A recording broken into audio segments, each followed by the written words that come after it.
Hello, my name's Jessica Quinlan. I'm here to talk to you about a very sensitive topic, rape and sexual violence.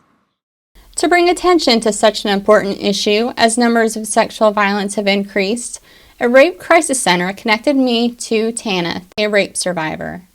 After speaking with Tanith, I spoke with several rape crisis centers to find out what resources are available to survivors.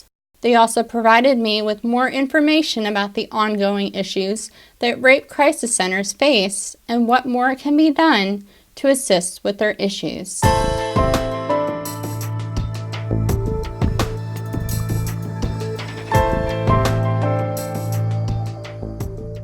I arranged a meeting with Tanith at the Rape or Sexual Abuse Support Center, also known as ROSA, a rape crisis center. Tanith speaks out for the first time to share her rape attack story and the impact it has had on her life. About 3.5 years ago, I got a random ad on Facebook from some random guy who said he knew me from the pub uptown, and so after chatting for a bit, I accepted his friend request, and we were talking and flirting and stuff, I guess. And I had a boyfriend at the time, but we'd been quite distant, and I was seeking comfort essentially and attention, you know. And so he tried to come round to my house a bunch of times, and like I wasn't really comfortable with it, and like Smoke was telling me to stop, but eventually he came round because he had court the next day or something. So I felt sorry for him, and I had friends around, so I felt safe. Mm-hmm. So we drinking, listening to music, that sort of thing, just hanging out as you do. And gradually, one by one, my friends all went to bed or left or whatever, and then it was just the two of us, and he asked to stay and I said no, and he asked if he could stay for a little bit longer, and so I was like, fine, but I'm going to bed soon. It's like 2 or something. And the whole evening I'd been telling him we were not having sex, like in those words. And then he, I don't know, got very physical and was all over me, and I tried to fight him off and push him away, but he was getting quite aggressive. He was hitting me and throwing me around and that sort of thing, pinching me and stuff. And so eventually I just sort of stopped fighting, and he raped me.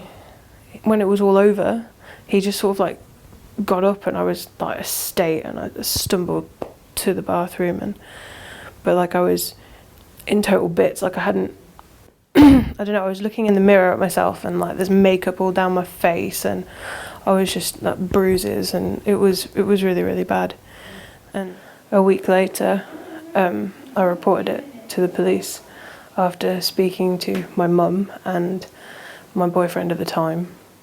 They encouraged me to go, and they said that they'd support me through the whole thing, and so I went and I reported it, and then it went to trial.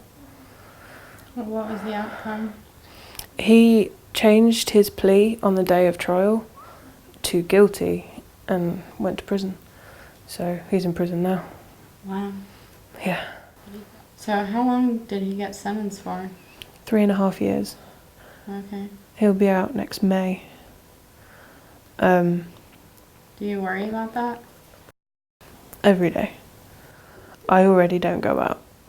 Like my social life is still suffering. Like I don't have many friends left at all. I don't go out in my own hometown. I just don't ever. I won't even do my shopping at the supermarket.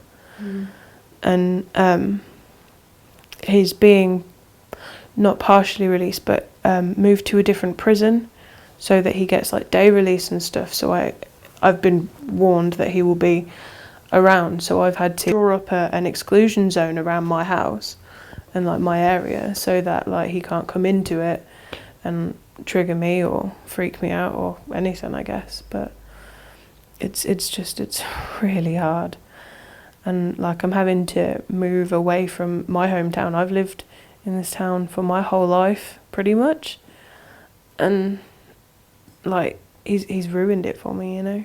He's taken away my sense of safety. And that's priceless. So now I have to move and start over, and there's nothing that prepares you for that. Nothing.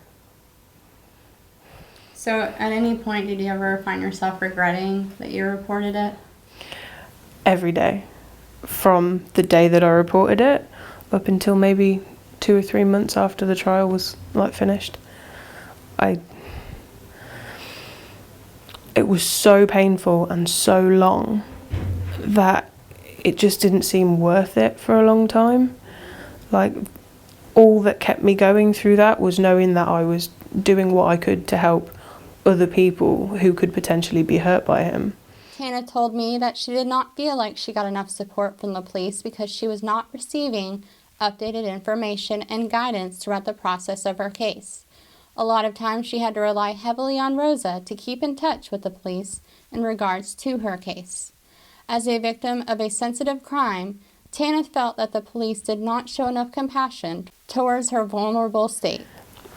Like I said, the police don't treat you very nicely. They don't really make any, I don't know, there's no real sensitivity training, if you know what I mean. They took my phone off me to start with, which is understandable, and they kept it for months and months and months and went through everything on it. So my internet history, all of my conversations, all of my social media accounts, everything was gone through, all my pictures, all of my privacy was just totally destroyed.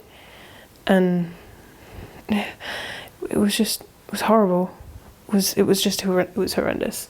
Did that make you feel basically you're being re-victimized in a way with them going through your information? It did. It felt like I had nothing left to give anyway. Nothing was mine anymore anyway. And then they violated my privacy. That's how it felt at the time. I understand that it's really important to make sure you've got the right guy. After hearing Tanith's comments about her phone being taken away during this process, I asked Kath Hannon, a member of the Police and Crime Commissioner Board, why this happens and if it is an effective way to investigate rape cases. But when the police do that, it's got to be proportionate, and it's got to be a reasonable line of inquiry.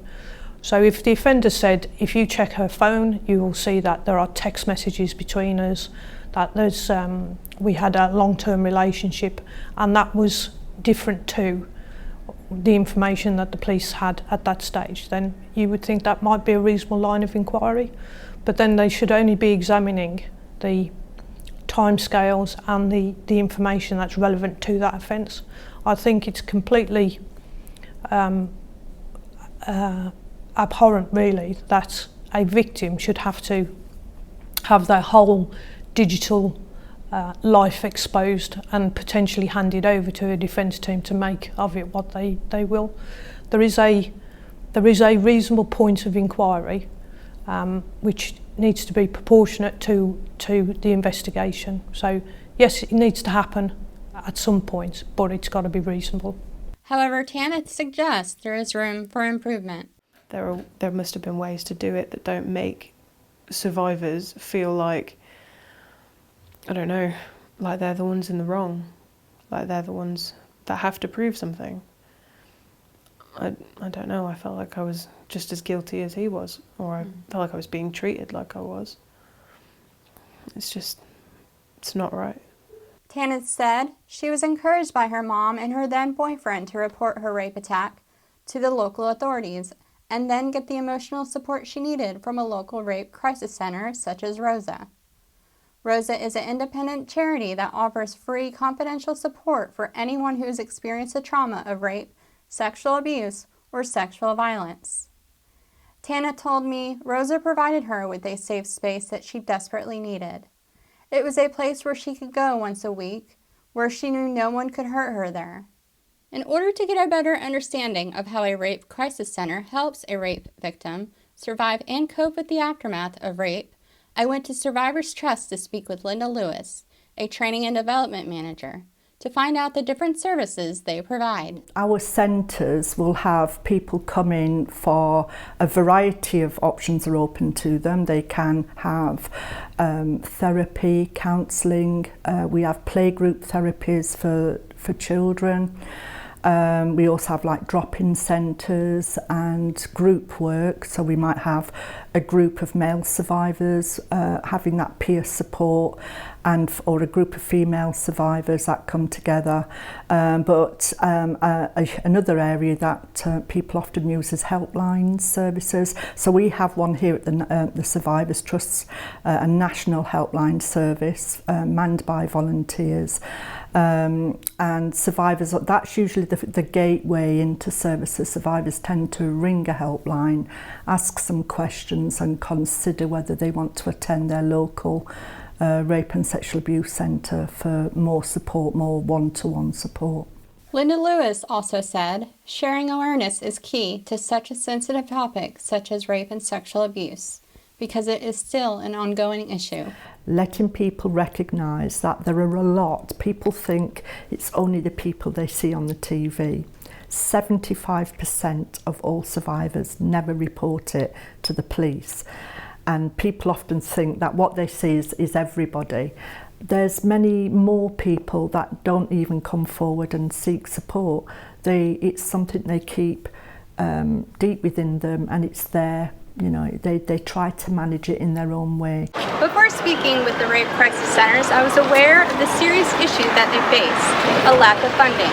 For most centers, rape victims are placed on a long waiting list before they're able to get the support that they need, such as counseling services. This past March, the government issued a response to this issue by increasing government funding, awarding grants to 79 rape crisis centers of £24 million over a 3-year cycle, which is a 10% increase in what funding the government was already providing for the rape crisis centers. However, despite the government's best efforts trying to assist with this issue of lack of funding, critics have said more money is needed to provide better support for victims of rape. With this response, I spoke with Jocelyn Anderson, Chief Executive Officer of Worcestershire Rape and Sexual Abuse Support Centre, what her thoughts were on this matter. There's a recent report from Rape Crisis England and Wales that estimates that there's around about 6,000 people on waiting lists for rape crisis centres around the country, and I think it's 172 of those are children, which is just wrong. You know, if a child has been abused, if an adult has been abused, they need support immediately, or when it's a time for them, and they need to be able to access that effectively.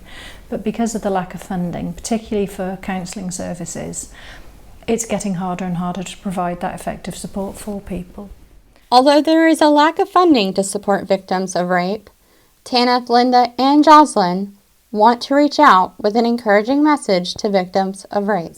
But what you can do is find strategies to deal with the pain that somebody may be carrying, find some way of dealing with it and being able to live their life. And I can tell you now, I've met many people who are the most amazing people, got lots of creative skills and gone on to do some fantastic things in their life. So I would just say, don't give up, get the help you need if it's there, and you will be believed by us. But it's not your fault. The reason it happened is because somebody chose to do this to you. There is no response, no action that anybody could ever do that would deserve a response of rape or sexual violence. There just isn't. And I think it's about putting the blame for the rape where it belongs, and that has to sit with the perpetrator. You are already so much stronger than you feel and than your attacker has made you feel. You can do anything. You can overcome this. You can fight back, and you need to do whatever it takes to make sure that you get through this. Don't be pressured to report it, to not report it, whatever it is. Make your decisions based on you and how you feel, because it's got to be right for you. And don't accept blame for not coming forward if you don't feel strong enough. And don't let people tell you that you're a liar. They don't know. I hope by now I was able to bring to your attention the issues around sexual violence. Also, what resources are available to help victims of rape, and what issues the rape crisis centers are facing with their financial hardships. Tanith is just one victim of many. If you felt inspired by Tanith's story and need to speak to someone, please call the number on the screen.